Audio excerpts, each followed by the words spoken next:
Bathroom.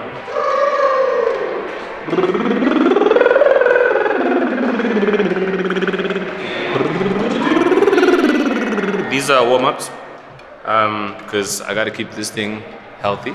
You gotta keep your voice safe.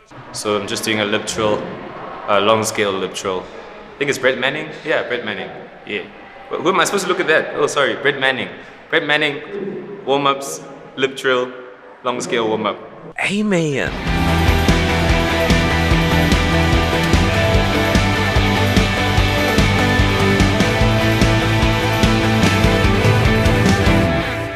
My name is Dirk and I play acoustic and also helped to write one of the songs called Praise on My Lips. Your praise is always on my lips. We have an annual songwriters camp, and I remember one day sitting with Kwanda and Moldy, and we were spending time in a very specific translation of the Bible called the Passion Translation. It says, I will pass through these open gates with the password of praise. The thing that I love the most about this song is that it declares God's goodness. It takes attention away from whatever situation that you are facing, and then it focuses on the thing that really matters, which is praising God. And we know as a congregation that the way that we enter the manifest presence of God is by praising and giving thanks. There was a part in the song where I really felt that in the natural, I don't know how to do this, and I just let go and said to God, just do what I can't do right now. And in that moment, it really felt like God just worked through me. I've never experienced something like that before. Your praise is always on my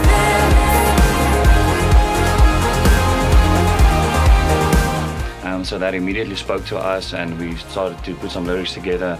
Kwanda came up with some really nice chords there. Immediately we knew there was something special about this, because that little hook was immediately got stuck in our head, so we knew that's always a good sign.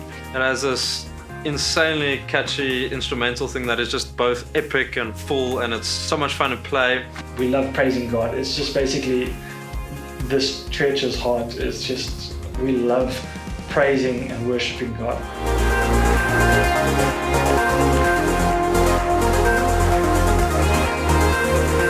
Your praise is always on my lips.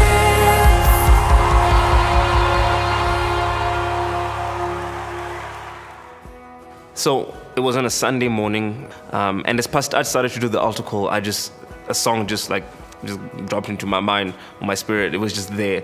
I had to quickly go outside, grab an acoustic guitar. So I started playing this idea, recording it down onto my phone. And straight after the service, I called Anesu. I wanted him to hear it just so he knows what it sounds like. Lufuno came and said, hey dude, Anesu, I just wrote an altar call song.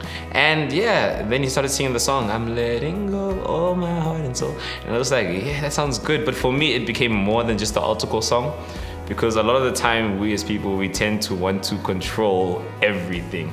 And now this is literally saying, God, we don't want to be in control. We want you to take control. We want you to do what you do best, and that is be God. It's just about realizing that you aren't the master of everything. You are not the master of your life, that God is the master of our lives. And just kind of proclaiming that and singing that out. Also, it's a very deep desire just to be closer to God. The verses go, just to be with you, just to walk in your presence. And it's just kind of like, wanting to be as close to God as possible, letting go of everything else that could possibly hinder that, and, just walking closer with God. Song about really letting go and letting God, letting God be God. And for me, that song changed my life personally. We hold on to so many things, and that song, for me, whatever it may be, just let go and let God. There's so much freedom in that place.